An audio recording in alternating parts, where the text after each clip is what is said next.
Welcome to the Real Estate Roundtable Podcast, where we sit down with some of the most successful real estate agents, brokers, and team leaders to learn about their journeys in this industry.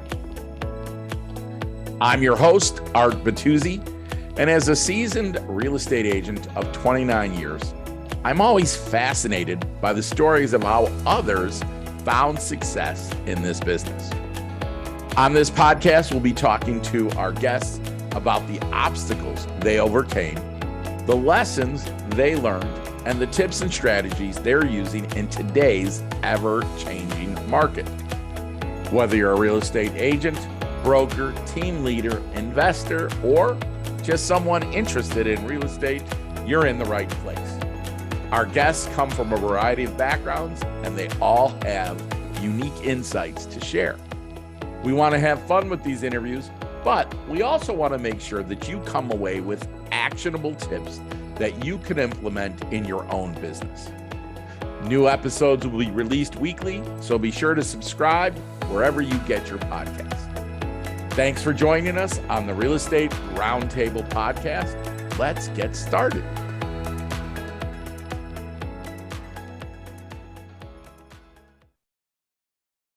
So good morning, everybody. Welcome to the Real Estate Roundtable Podcast.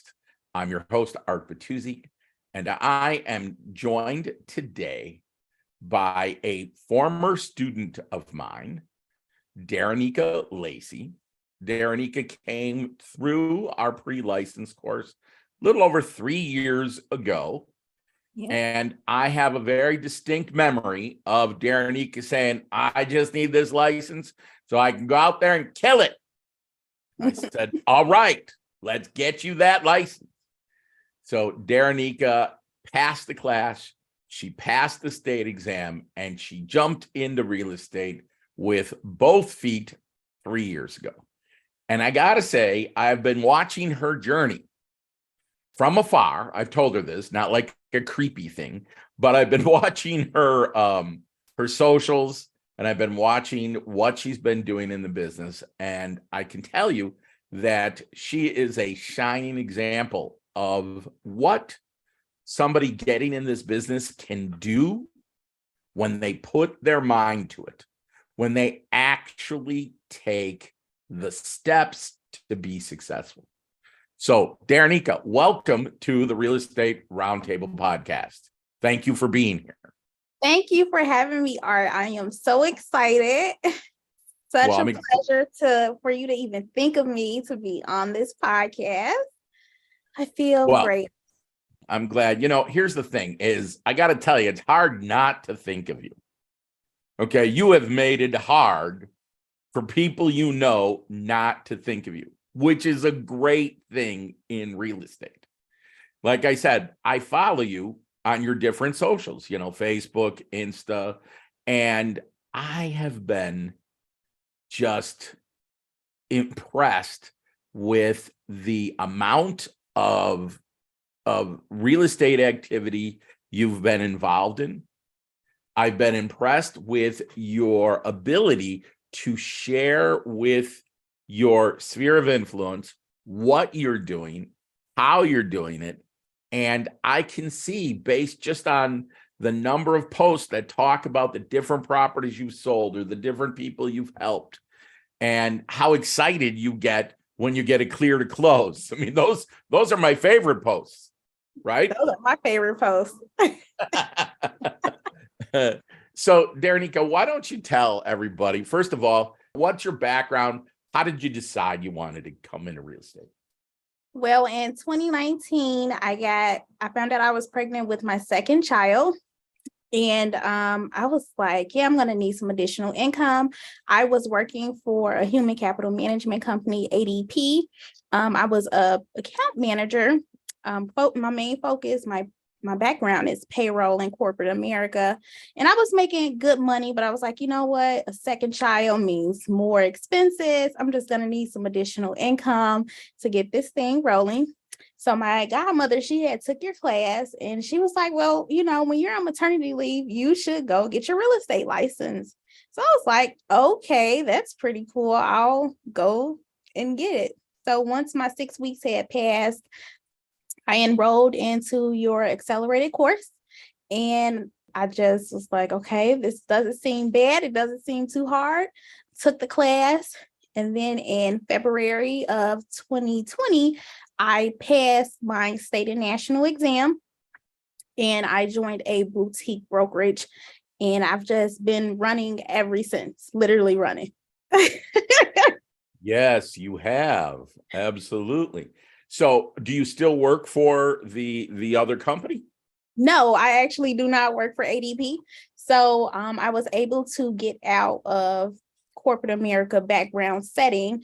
My first year, it was very lucrative for me in real estate. I was able to purchase a mobile video game theater or game bus.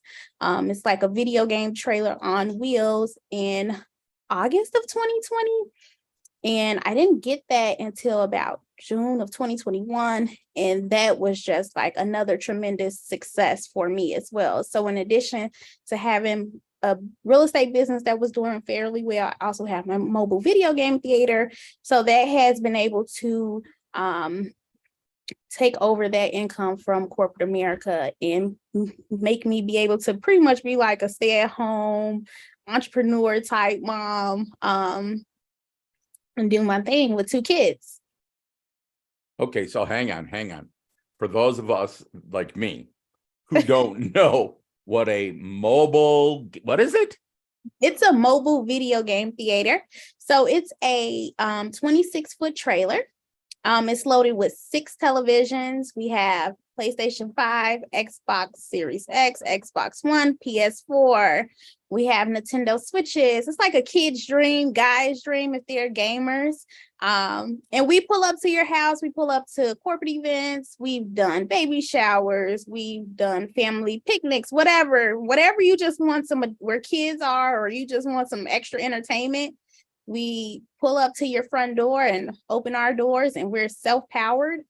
We don't need any electricity. We have our own Wi-Fi on our trailer as well. And we pull up and we just let the kids come out and do their thing for about 2 hours or however long you choose to book us. Wow. Well, okay. So now there's something I've never heard of before. Of course, I'm not necessarily your demographic, but not something that I've heard of before. So if I heard you right, you jumped into real estate and you did well enough in real estate early on to be able to turn around and purchase this vehicle to become your other business? Yes. That's fantastic. So you must have done pretty well early on. Yeah, I did. I did really well in 2020. In 2021, I was like, oh my God, I'm killing it. Okay, so let's go back to when you first started. So what did you do that helped you to become successful in just starting out in real estate? So when I got licensed in February, and I passed the exam, I signed up with a brokerage, and I just started taking out like the training courses and just showing up, getting the knowledge, doing the different MRED trainings, learning about all the different tools that, they have to offer for us as realtors, learning how to work the systems thoroughly, learning to talk clients through contracts, negotiate offers, because we were in a crazy market then, inventory was going extremely low. Learning how to become an advocate and strategize with your clients. I got my first deal in April of 2020.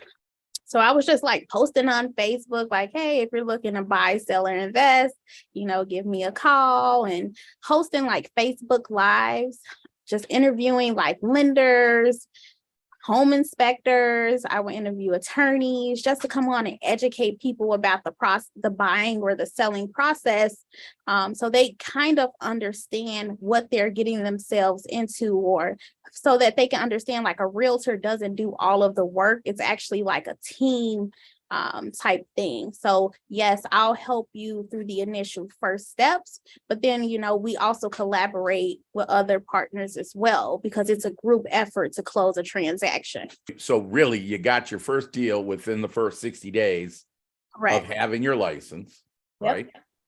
And part of the way that you promoted yourself is by doing Facebook Lives and that kind of thing with other real estate professionals, essentially giving information to people. Is that fair? Yep, that is true. Okay. And then by doing that, what was the benefit to you? I got clients. My phone started ringing. People wanted to ask me questions, or they'll see me and like, hey, I see that you're doing your thing on Facebook. When I'm ready to buy or sell, I'm just going to give you a call. And you went, woo, yes. Yes, it was just like a conversation starter. Or, I would just have people call and say, I'm looking to purchase, but I saw your live the other day and I think I'm almost ready. And I'll just be like, even if you're not ready today, let me get you over to a lender so that we can get you ready to purchase in, the next 6 to 9 months, whenever you're ready. It's not about being ready today. It's just more so about getting ready. So when you wake up and say, hey, I want to purchase a home, you already either know, one, what you have to do to purchase, or two, if you're ready or not. Absolutely great way to do it. How soon after you got your license did you start doing Facebook Lives and that kind of thing? Ooh, probably like a month after. I learned how to work some tools in the MLS so that I can gather data and be like a resource to people, because people want to know like what's really going on. And as realtors, although people watch the news, we have like the true data of what's going on in communities, and we can relate that to the consumer. How did you think you had the ability to start doing, Facebook Lives? It was education for me as well, too. We don't know everything. Like, we're brand new. I tell people all the time, I feel like real estate school doesn't teach you how to sell real estate. It teaches you how to pass that state exam. And what you do afterwards is completely up to you. What I would do, like before those lives, when I first started, I would, call the attorney like, hey, I got these questions. What questions do people, with their first time purchasing call and ask you? So I can ask you on this live. I would collaborate with the lenders like, hey, what does the buying process looks like? We talk DTI and stuff like that, and front end, back end, that ratio, so people can understand, so that when they're coming to you, they're not like in the dark completely. Here's the thing I love is that you just did it, right? Do it. You just did it. I mean, I've had people in the business longer than you like, oh no, I can't do that kind of stuff. I don't know, I don't want to put myself out there as an expert, and because what if I'm wrong? I mean, they have these self-limiting beliefs about themselves. And it certainly seems that if you had those, you didn't have them for long, because you went out there and you did them. No, right? I was really nervous when I used to do those lives as well. So I was like, okay, once I started doing the lives and I was seeing I was getting viewers, I kind of wanted people to get to know me for like myself. Like, I wanted people to see me like in a natural state, not like this is just straight business and come on here if you're only willing to learn. So instead of just having like a live, I took it to like a wind down Wednesday, like wine, WINE. So you can hop on, like I would hop on live with the glass of wine, and I would still bring these same people on, and it was just like, we're just talking, just like having a conversation with a colleague, and we're giving information, but people are able to see, like, although we're professionals, we're cool, I'm just like you. I like to have a glass of wine at 7:00 when I get off work, and still educate the masses as well. So that when people call you, they kind of feel like they already know you. Like, yeah, I've seen her. She does laugh. She's just not all, stiff hands on the photo and wants to sell me this house and like arms folded. You want people to see you for you, so that when they call you, they feel like they have some form of relationship with you. And I think that's what ultimately has helped me as well. Even I had a buyer call me the other day, and I was like, I'm going to get you over to my lender. And he was like, oh, this person. And I was like, yeah. He was like, I know him. I've seen him on the live. Okay, send me the link. Let me get going. So it just helps people be aware of who you're working with and what the process truly looks like, so it's not like a big surprise. So let's talk about Wind Down Wednesday for a moment. So if I'm hearing you right, you morphed your lives into this one time a week where everybody knows that Darraneika is going to be doing Wind Down Wednesday, right? At 7:00. And you do this pretty much every Wednesday? Yep, pretty much every Wednesday at 7 o'clock live on Facebook. You can come learn something. Like I said, I've interviewed lenders, attorneys, home inspectors, credit repair specialists, tax specialists, whatever you would need help with.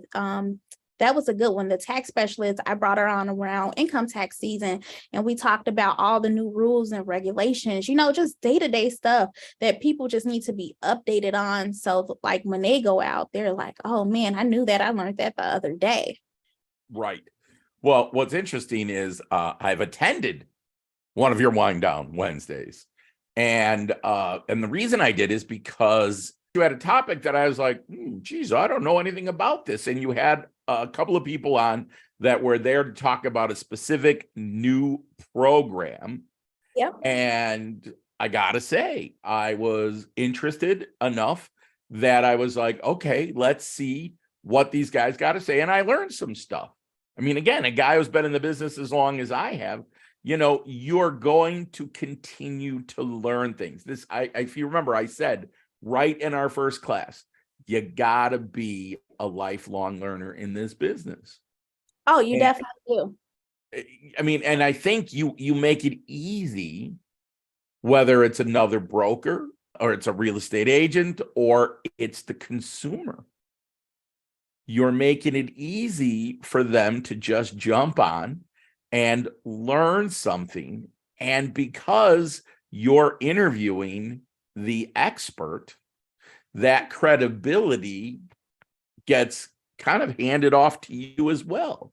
Is that what you found by doing this? Yes, for sure. People, they just trust you. Like when people call me, they're like, okay, I'm going to do whatever you say, do. I'm going to trust the process and I want to get going. Like the trust, like from these lives is already there.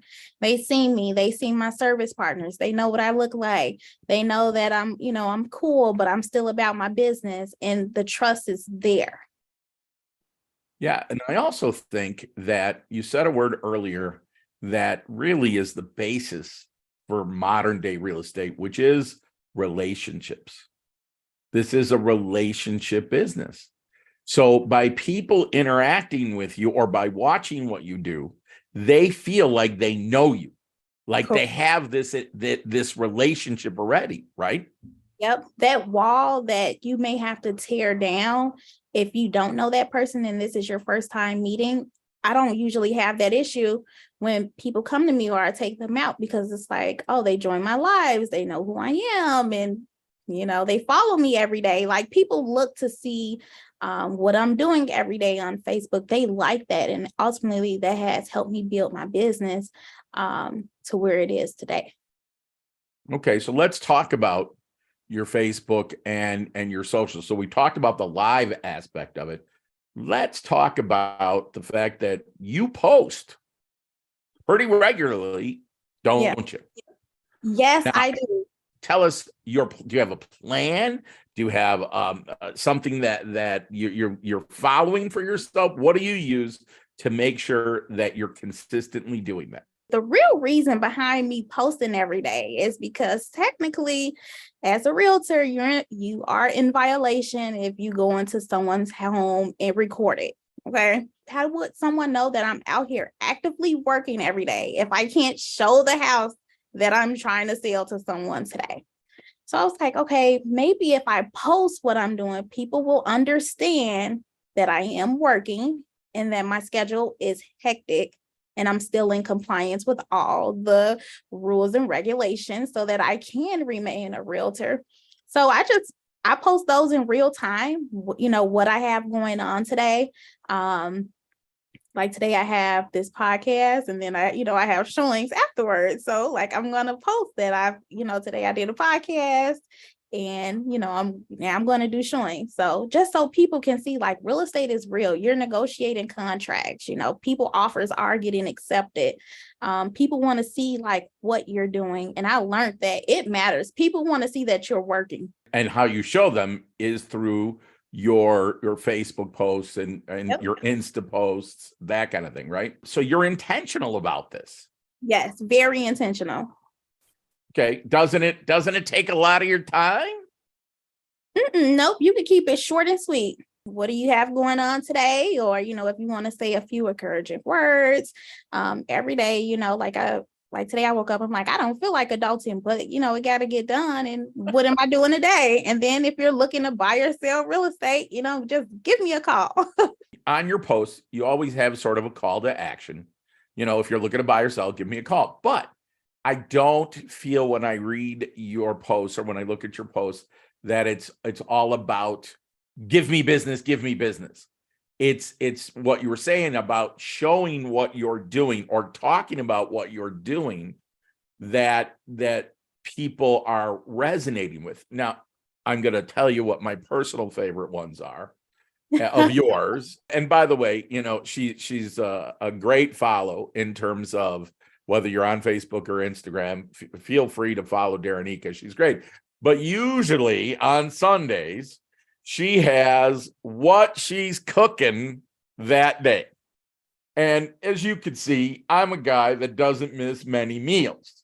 Okay. And so invariably on Sundays, I will look at her post will come up and I'll be like, oh my God. She's what you had last week? Jerk, Cornish hens. What was it? We had jerk, grilled Cornish hens, greens, mac and cheese, sweet potatoes, corn on the cob, and cornbread muffins. It's like, oh, I need to go, and she's doing all this other stuff. And she's a mother of two. Yeah, I get up early to cook those meals too, especially like Sundays where I have to do a showing. I'll be up at like 5 a.m. cooking. 5 a.m. on a Sunday to cook that kind of a dinner. But again, it just shows some of the diversity that you put on your post, because this is on your page, right? Yeah, for sure. Yep. Every Sunday. I mean, that's how I know it. That's how I found what's Darraneika making this Sunday. And people love that. I'm telling you, people love to see you as your authentic self. People love to see me working, and they bring all of this stuff up. They're just like, you just be you. You don't have to make it up. That's what you used to say in class, right? Art for the test. Yes. Don't make it up. Don't make it up. That's right. The point is that by you just doing these very simple posts, I mean, you've got a couple of emojis down. I'm not an emoji guy, but okay. But I mean, it's not like you've got a picture on everyone. It's just like, what's Darraneika doing now kind of stuff. Right? Yes. And then you also do get the pictures when your clients are closing, right? And you put those up there. And so how many times a day do you post? Oh, Generally. Probably like 2 times. It's not a lot. I don't post a lot, but I'm really in tune. You know what I've learned too? It's not about how many times you post, it's when you post. What time are your followers usually like watching your posts so you can get the most engagement? Okay, so then share with us what are the times that you post? So I'll post like early in the morning or like close to the afternoon, and that's when I get like the most engagement. Sometimes in the evening I'll post, but if you really watch my page, you'll see like weekends I'll just post what I'm doing, but like I don't get a lot of engagement. A lot of people watch me Sunday through Friday. Sunday through Friday. So Saturday. Yep, you could tell Saturdays a lot of people are out and running errands or doing stuff, but I can get a lot of engagement during the week. Okay, so when you say early morning, mm-hmm. What time usually? So you got to catch people like when they're getting ready for work and maybe they want to like take a break, or they're sitting on the toilet. They're like, let's scroll Facebook for a moment. They like, yeah, I could be late to work today. Or, you catch them, I would say at about 9 o'clock when people are at their desk and, they've completed 2 assignments and they're like, oh yeah, I've done enough work for today. Let me get on Facebook and see what's going on in the world, or before lunch, they're like, okay, yep, my boss is on my nerve. Let me get on Facebook to digress from here. Okay. All right. You are like a boss's nightmare. That's what it is. Yeah. They're like, we want you to be working. Wait, I got to check to see what Darraneika made yesterday. I'm just saying. So before they go to work, and then when's the next time? The afternoon? I would say about 9 o'clock because they should be at work. Yeah. Scrolling Facebook because they probably need a little morning break from work. Yeah. And then I would say, close to the afternoon or right before lunchtime. You post a good post when people are on lunch, you'll get a lot of engagement. Okay. So tell me, what does the engagement do for you?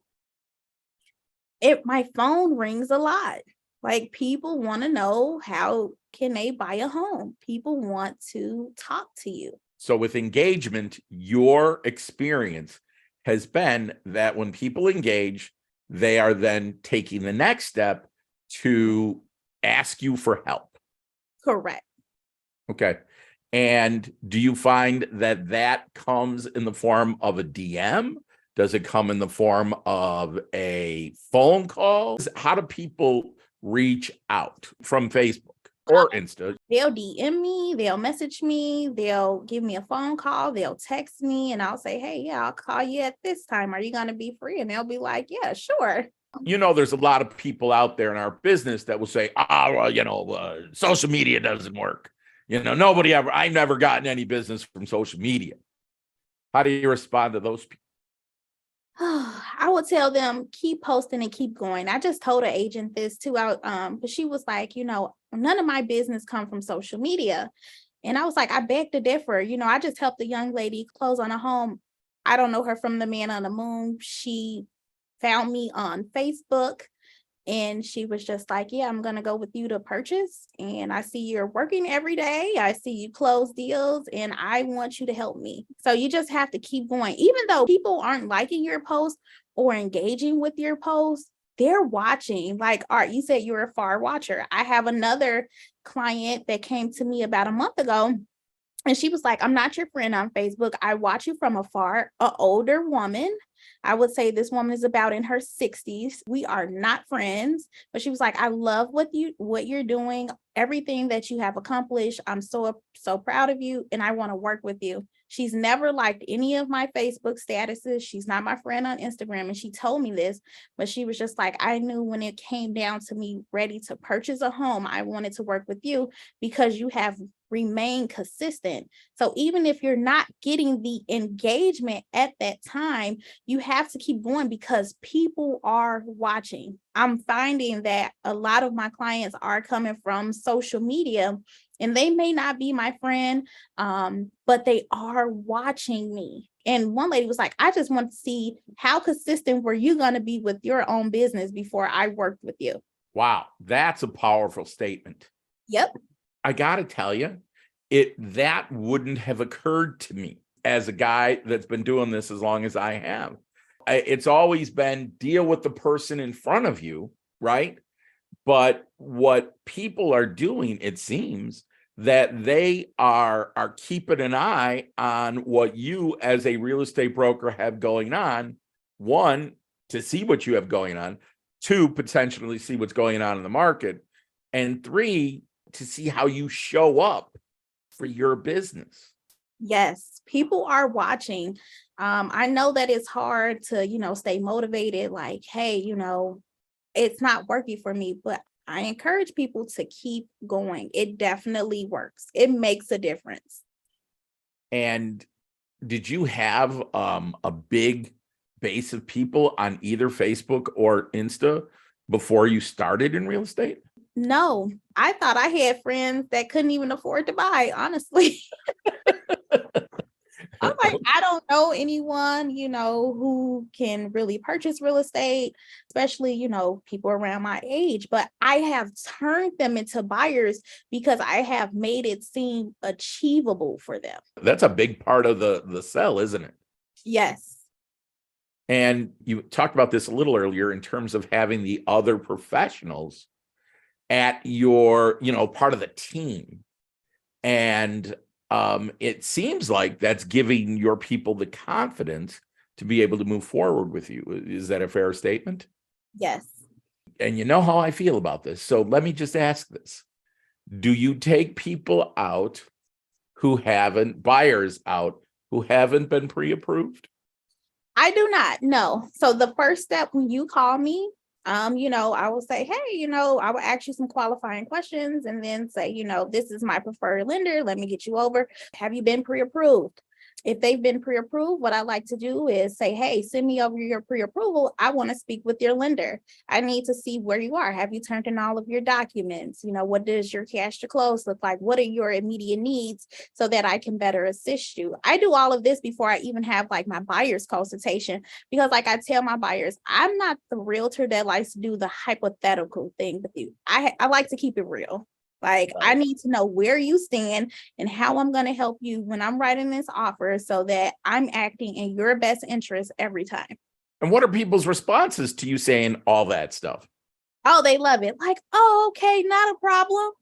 What do I have to do? Send me the link, or I'm going to see you my pre-approval right now. Give me one moment. There's some realtors that go, that's just so nosy. Boy, that Darraneika is nosy. Do you think it's nosy? No, because you need to know like how to help your buyer. Honestly, you need to know when you're writing an offer, what that buyer immediate needs are, how high can they go up? Because sometimes someone will send you a house and you're like, oh, you can't do that. The taxes are, not within your budget. You need to fully be able to understand their files so that in a way as a realtor, you're not wasting their time and you're not wasting your time either. You want to set achievable goals and let people know like, hey, this is where you are, whether they have to expand their search or they may say, hey, I'm going to see what I got to do. Like maybe I need to ask my boss for a raise or something so that, my pre-approval can be increased.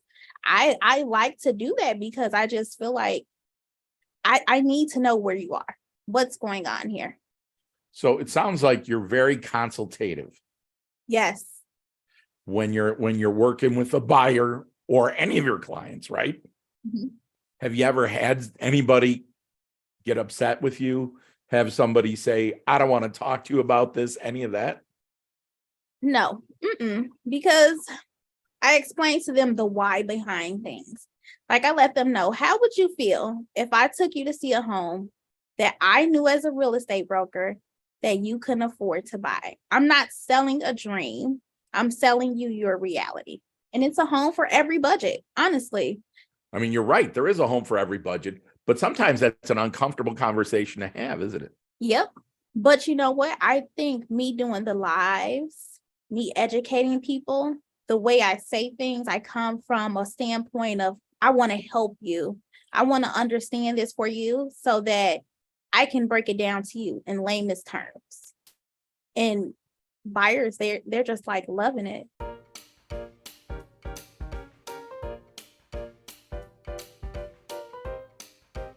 Hey there, Real Estate Roundtable podcast listeners. I want to take a moment to tell you about our sponsor, I Love Real Estate School.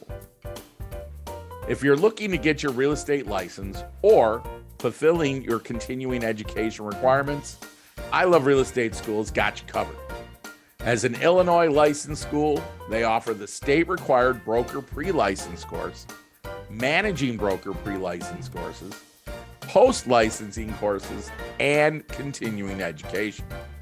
And the best part, you can take the courses either through their live stream with a live instructor or online home study. So no matter where you are, you can get the education you need to take your real estate career to the next level. I Love Real Estate School is committed to helping you succeed in the industry. That's why they offer comprehensive, high-quality education at an affordable price. So if you're ready to start your real estate journey or stay up to date with your continuing education, head on over to iloverealestateschool.com today to learn more. How do you stay up to date on current trends and what's going on in the market? InfoSparks is a major tool that I use. It's free. It's within the MLS, so it backtracks data that has sold. long as the property is in the MLS, you can pull data and see like, what's selling fastest. Is property selling for over 100% of asking price? And this is information that you can share with your consumer, your client, so that they're aware, like, hey, if you say you want to live in Plainfield, well, it's a super seller's market. And if you need a 4-bedroom, 2-bath, 2.5 bath, these are like flying off the shelf. And I can show you this with data that I have here readily available in my system, so that like I'm being honest with you, so that we can strategize and write a winning offer for you as well. And then I attend like a lot of training classes. I stay on Main Street seeing what they have going on. Just always staying educated and just showing up. I've learned like you have to show up as a realtor, like continuously learn. I get Inman notifications to my phone, every email, so that I always know what's going on with the market. Use the tools that's available to you, honestly. So let's clarify for some people, because not everybody is in your market, right? So MRED is the people that supply the MLS to Northern Illinois, right? And they have classes, okay? Main Street is the association, your realtor association, correct? Right. All right. So you stay up to speed on what they've got going on. And Inman is an industry, it's not a newspaper anymore, but it's an industry site that you join, and they send you what's going on in the market. Those are all what Darraneika is talking about in the area that she is in. Now, the tool that you mentioned, InfoSparks. InfoSparks. Okay. Yep, So InfoSparks is part of the MLS here in Northern Illinois. correct. Right?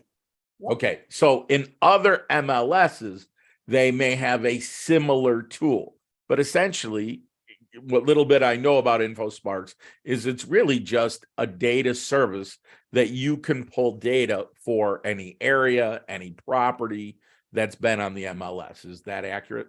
Correct. And it's a great tool if you say, hey, I want to be a heavy seller's agent and I want to dominate this market, someone who sends monthly newsletters, you can pull this data and say, hey, this is what's going on compared to this time. And you can give this information to a seller so that they can see and, maybe spark their interest and put a QR code on there and say, hey, if you want to know how much your home is worth, give me a call, or, scan this code and have it go to like your cloud CMA so that you have all of, that consumer's information so that you can run them a comparative market analysis and get that over. Yeah. Again, it seems like you're using a lot of different technology to be able to move this forward. Correct. Has it been hard to learn this stuff? Nope. It just takes time. Okay. And almost all of the things you're talking about so far have been free. They're free. Yeah. Yeah. And I think one of the challenges that new people have getting into this business is they're like, oh, we got to spend a lot of money.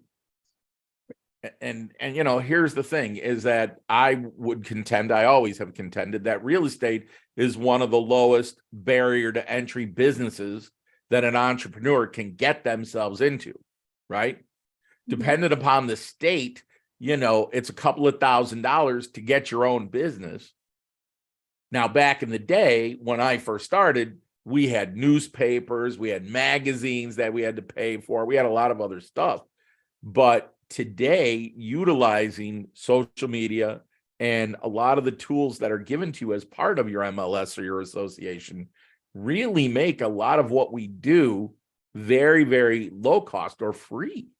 Yeah, it's just about showing up. Like I have, people like, oh, I want to get in the real estate industry. What does that look like for me? I tell them like, hey, go to I Love Real Estate School and then, have this amount of money to get started with your association, but always show up too and learn these tools that's available within, your local, MLS, go to your associations and see, if you could take a class, because some people, they may not know anything about real estate, but they know that real estate is a business that's never going away. And they want to get involved some way. So you just have to start somewhere so that you're getting a check. Yes, that's important, right? Yep. So what other methods have you used to drive leads to yourself besides the socials? So what I do is, okay, how I target sellers is I create what I call a CMA box. So this is how I target like expireds or cancels in the market. Because I always wanted to buy a dialer, but the problem with me is I'm afraid I'm not going to stay consistent enough to spend that type of money on a dialer. And then I'm saying, oh, I'm not getting the results I'm looking for, but then I know that I'm not putting in the work that goes with that. So I create like a custom CMA box. Within that box, I have like a brochure about myself. I put like a custom CMA targeted to that specific house, just a little more information about the real estate market in a box, and I drop it off to the homeowner. You have information where you can like scan my QR code and, take directly to my cloud CMA link so that I can get all of your information and give you a call. I've done doorknob, hanger bags, door knocking. So those are. Wait, hang on. I want to go back to the box for a second. So this is a physical thing. Yeah. That you're dropping off in front of somebody's house.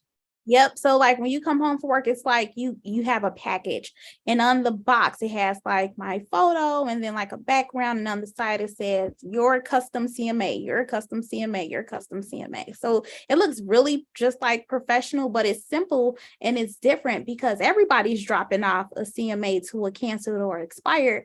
But if that homeowner see, oh, she took her time, I have like this special package here for me, like let me give her a call. And how's that done for you? Oh, it's great. Like I have so many listings coming up because of it. People just think you're just putting in a lot of extra time and effort. Well, I get the boxes printed now, but at first I was like printing like the front of my box and putting like glue on it. It was like a kit I was making, but then I was able to use Canva and create what I was making and send it over to you print. So it's some good stuff out here. So I love it. At the beginning, you were doing like a craft project. Right. It was an arts and craft project. So again, fairly inexpensive.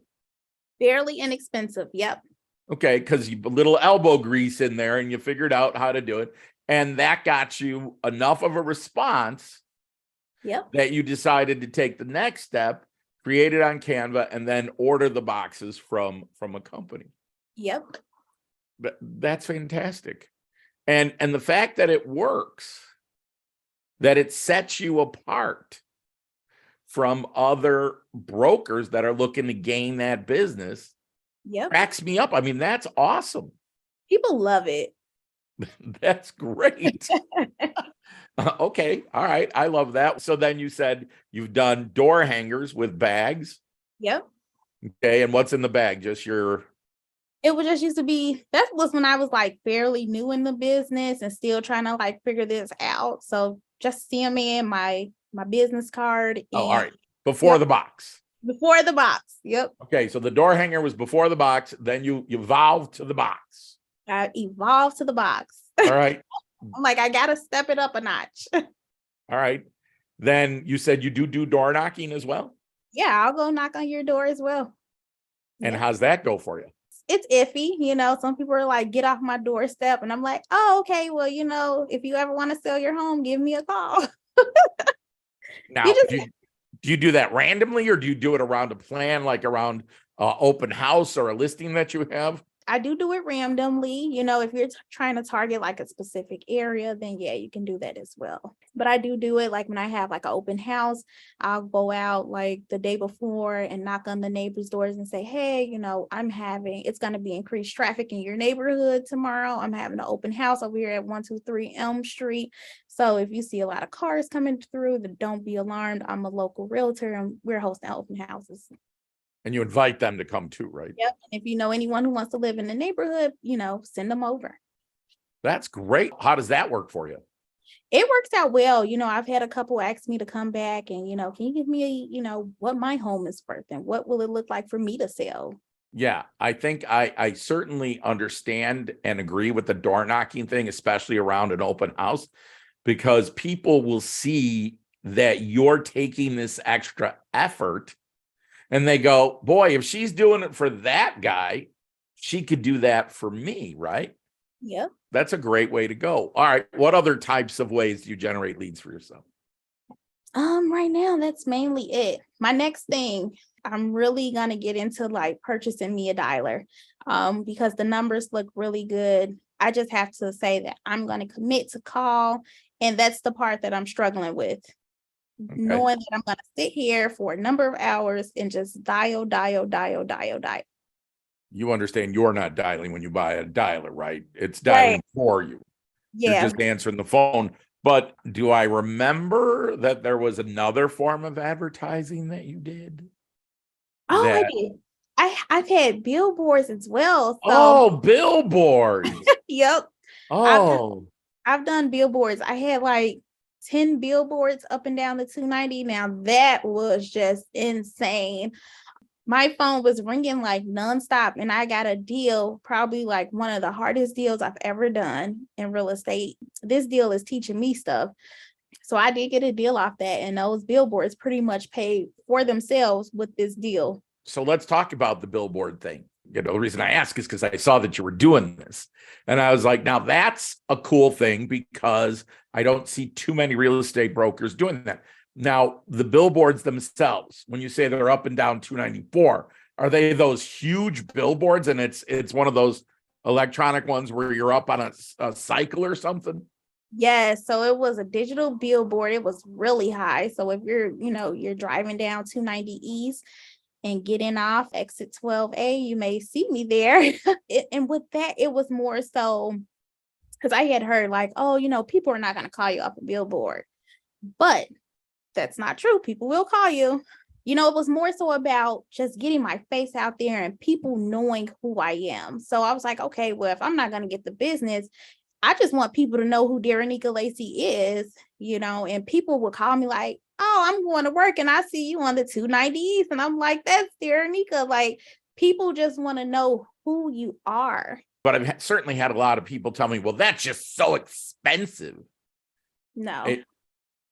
That's not the case. No, depending on what company you go through, because those billboards, they're like individually owned and like operated. It all depends on who you get on the phone that day. It was not bad at all.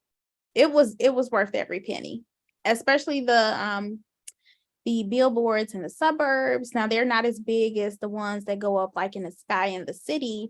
They call them community boards in the suburbs. But I mean, like if you're an agent who says, I want to work my local community, and you see those little digital billboards for like a month, I think they were like $1,000. And the digital billboards, when you're talking about local, you mean, because didn't I see you were on one that was like welcome? It was like welcome to whatever town it was. I don't remember the town, but then there was a digital billboard, and I saw a picture of your ad or you on the billboard. Is that what you're talking about? Yep. So like when you go to like suburbs like Bolingbrook, Romeoville, a lot of those towns don't have like those big digital billboards in the sky. They have those community digitals, like if you were pulling into like a Jewel or something and they have those billboards continuously running, you will see those, and those are like really inexpensive. You can call Chicago billboards and they'll give you a price, like you'll play if you want to be unlimited all day, they'll tell you how much it is.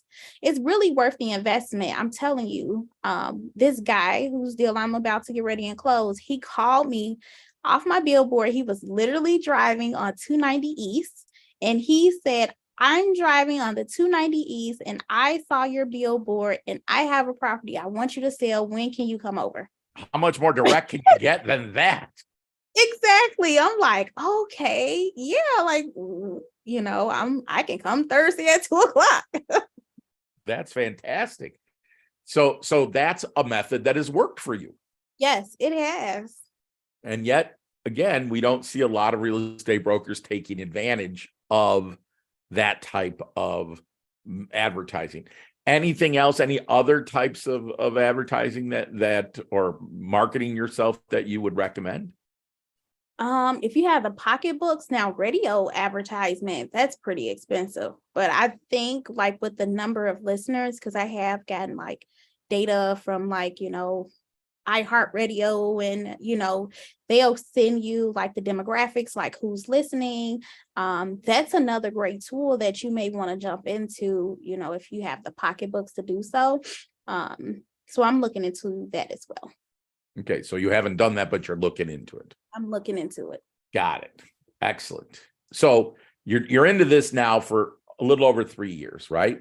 And if you could give somebody advice that's just getting into the business, what would be your best piece of advice? My best piece of advice, and I know new agents probably would hate this, would be to learn the business. Do not focus on the check. You learn the business, the money will come. I had a hard time understanding that as a new agent, because I'm like, I got 2 kids. I need the money. Like, I'm not trying to hear that. I need to service somebody and I need to get a check. Okay. Look, all these classes are cool, but learn the business so that you can be a great resource for your clients. And after that, the money will flow. When you get busy, you don't have time to do all of these classes, take 2 to 3 hours out your day to learn all of this stuff. When you're a brand new agent, you have nothing but time. Figure it out. So invest the time early on. Yep. So that you can build a business by being that resource to people. Correct. Yeah, I think that's great advice. Now, doesn't sound like you would have taken that advice early on. No, it was very hard for me to accept. I was like, oh my God, why is this so hard? Like, I'm not gonna lie, I was struggling too. Like, I just want to check. And mind you, I was still working. I'm like, this is gonna take forever. But now I look back and I wish, I'm like, oh man, I probably should have took this class when I had a whole bunch of time. Because once you get going, it's rolling. You don't have time to do a lot of things that you can do when you're a brand new agent. What would you say, in your opinion, is the number one skill a real estate broker needs to have, or a real estate agent needs to have? Communication. You need to be able to communicate with people. And I think that's what has helped me a lot, because with my professional background in corporate America, just working in payroll as an account manager for ADP, I dealt with like various types of like attitudes and personalities. So you have to meet people where they are with not offending them. You just have to be a person that can communicate effectively. And is this a skill that you think a lot of real estate brokers already have, or is it something that people need to learn? I think it's about 50-50. Some of them have it, and then some of them like, oh, you still got to practice. And have you heard that when the consumer complains about real estate brokers, their number one complaint, at least it appears to me, is that we don't communicate enough with them? Have you heard that before? Oh yeah, or we're not responsive, or they feel like we're too busy and we don't have time for them. So you gotta like keep checking in. I do what I call follow-up Mondays, but I still talk to my clients even if it's not Monday. But every Monday, what I do is I call the lender and say, hey, what's going on with their file. Then I'll just randomly call my client like, oh, hey, this is what's going on. This is where we are. If you have any questions during this process, please feel free to reach out. I don't care how big or small, or if you think the question is silly, ask it. Even if you want to text it to me. Yeah, excellent. So again, in your business, you're very intentional on Mondays to touch your client base. Yep. I mean, like you said, it could be any time during the week, but you're absolutely reaching out on Mondays. Correct. Yep. And that's because you decided that's what you were going to do for your business.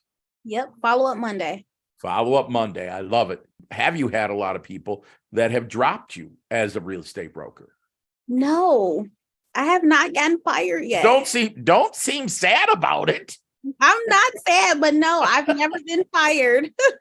Well, good. Congratulations. Thank And you.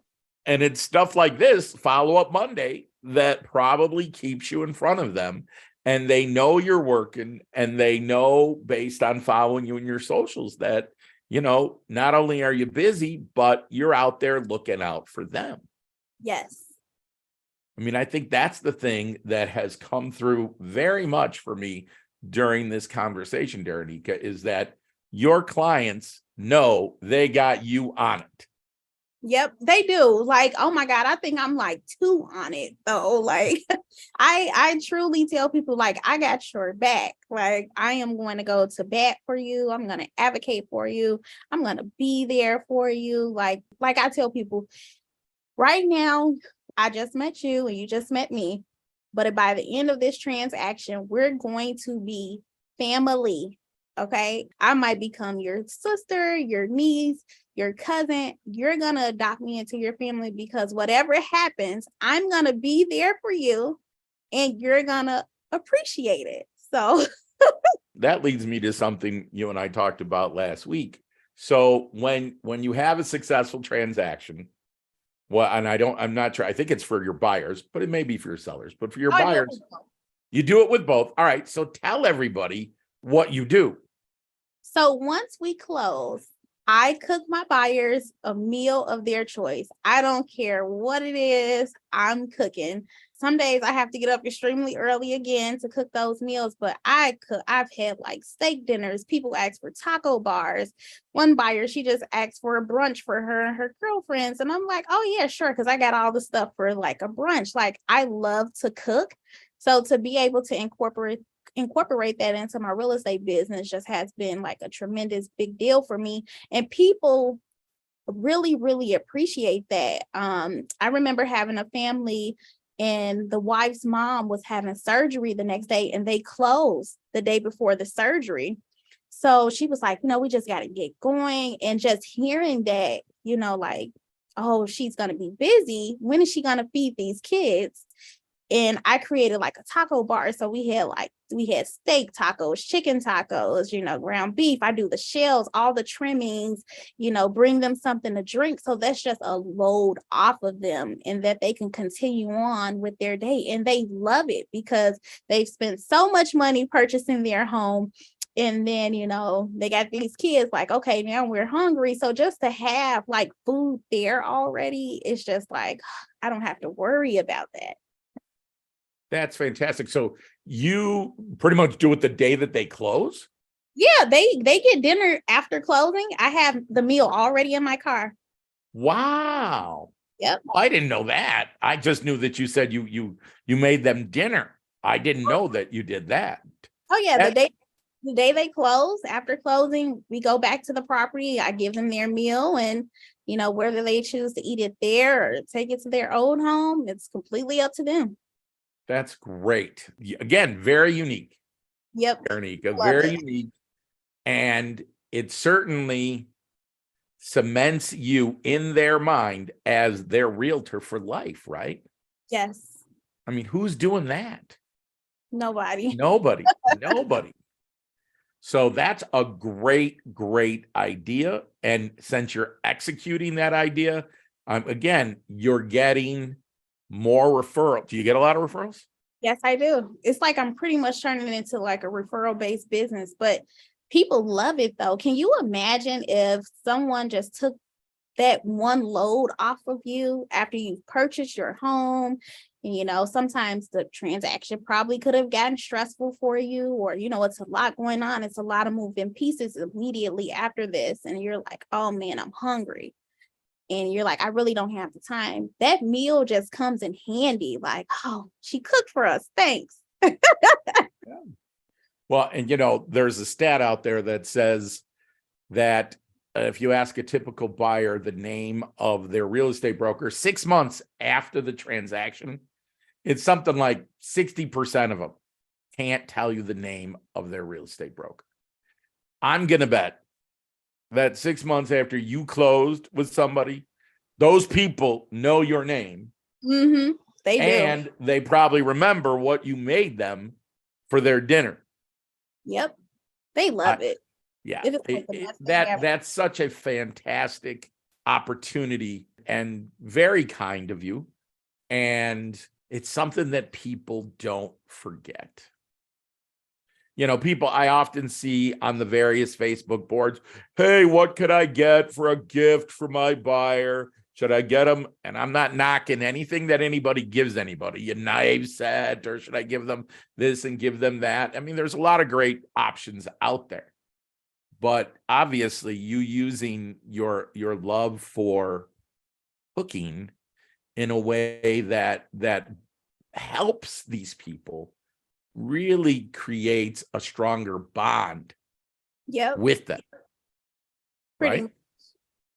It's like the icing on the cake. Like, we went through this process, we to bake this cake, and now I'm gonna soothe everything over with a nice meal. Well, I love that. That's fantastic. All And right. Well, when I post this on social media, people will be like, I just want to buy a house to get the meal. So everything works. You be you, use what you have and just incorporate it somehow into real estate. Yep. Absolutely. All right. Well, before we finish up, is there any last minute advice, any last minute things you wish you would have known, anything that you want to kind of tell our audience about being in the business and being successful? Stay open-minded, stay coachable, stay knowledgeable, remain a forever student, show up. And you can do this. I used to feel that I couldn't achieve so much, but I was seeing it being done by other agents. And I was like, man, how are they doing it? And just put your head down, focus, and do what you have to do. Remain consistent. And everything that you're looking for from the business is going to come back to you. Yeah, I would say that that's an excellent thought. And I agree with you. When people stop chasing the money, Yep. like you said earlier, it will flow. If you just do the deals, the money will flow. If you just help enough people, Yep. the money will flow. And when it starts to, and when you, like you say, when you get busy and all of a sudden you're moving faster and you're moving faster, you're going to be amazed at what your life is. Yep. I would have never thought when I sat in arts class that I would have been able to take money from real estate and purchase another business. I was just like, wow. Yeah, it's amazing what you can do when you focus on this. And just speaking of the other business, did I see a post the other day that you're going to be running some sort of a seminar about, what is it? Oh, it's how to get in the mobile entertainment industry. So it's a group of like, if you wanted to own a food truck, if you ever wanted to own a game truck, a cigar truck, just different people who own these various types of mobile businesses coming in and, explaining without, you trying to do this on your own and Google and telling you, how to do it and where to go get your trailer built out at. I would rather much so have had someone say, hey, Darraneika, for that first trailer you bought, you don't have to spend $60,000. It's a lot of people out there who want to get out of the business that's selling that same trailer for $35,000. Got it. This is a seminar that you're putting on, or you're Part the of. organizing or part of, right? And so would it be safe to say that Darraneika Lacy is an entrepreneur? Oh, yes, heavily. And so your businesses are real estate and then the Yeah. gaming buzz. Yep. And, I'm looking at you. I know you've got 2 kids. They're under 5, the 2 of them. No, I have a 3-year-old and a 12-year-old. All right. So you've got a little bit of a range there, but I imagine that 3-year-old keeps you busy. Yes, he does. Okay. So if you can do it, couldn't other people do this? Yes, for sure. And you can still have a life and, show up for the people in your life that matters the most. You can. So you've got a pretty good work-life balance. Most of the time. Most of the time, yep. what I had to get over the most, especially just being a mom, when you're an entrepreneur, spending time with your kids looks different. Like I have that big age gap. So like my oldest son, he likes to go out and he likes to shop. So like, I'll spend one-on-one time with him. We'll go to the mall. I'll, help him go with him to meet with some of his friends. And, I'm there as well, just being present. Or, like if I'm having a busy day, but I'm hungry. My youngest son, he loves pizza. So like what we'll do is we'll go to Home Run Inn and, get the pizza to go and like have a car date. And we're eating pizza in the car and we're talking. So I've just had to learn. So like, you're not feeling so bad that just because you're not like in a home setting 24/7, that spending time with your kids looks different. Creating memories is different when you're an entrepreneur. Yep. I think that that's very true. And obviously you're good at it. Yep. So I'd like to thank you for spending your time with me today. Again, time away from your family, time away from your business. And by the way, if anybody wants to reach out and contact Darraneika, her information is going to be in the show notes. And I might even put a little link in there to her seminar if anybody's got an interest of those truck things, we'll put that in there as well. Because what I see in you, Darraneika, is somebody who set her mind to this business and has really consistently made a success of yourself in this business. So I want to congratulate you and let you know that I'm extremely proud of you, of one of my specific students in the past, and I'm just so awed by the way that you do this business. So congratulations and keep doing that, sister, man. This is great. I'm so thrilled for you. Thank you, Art. Thank you for having me. I really appreciate this, and I hope it helps someone.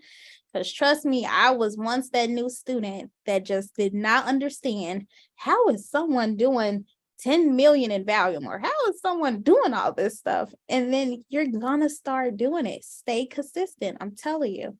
I believe you, sister. I'm with you. I'm with you. You're singing to the choir. So thank you so much. We appreciate all of your insights today, Darraneika. Thank you, Art. Thank you for having me. I appreciate you. My pleasure. I appreciate you. Thanks again to our sponsor, I Love Real Estate School. Thanks for tuning in to the Real Estate Roundtable podcast. I hope you enjoyed hearing from our amazing guests and you picked up some valuable tips and insights that you can use in your own real estate business. If you liked what you heard today, please take a moment to like, subscribe, and share our podcast with your friends and colleagues.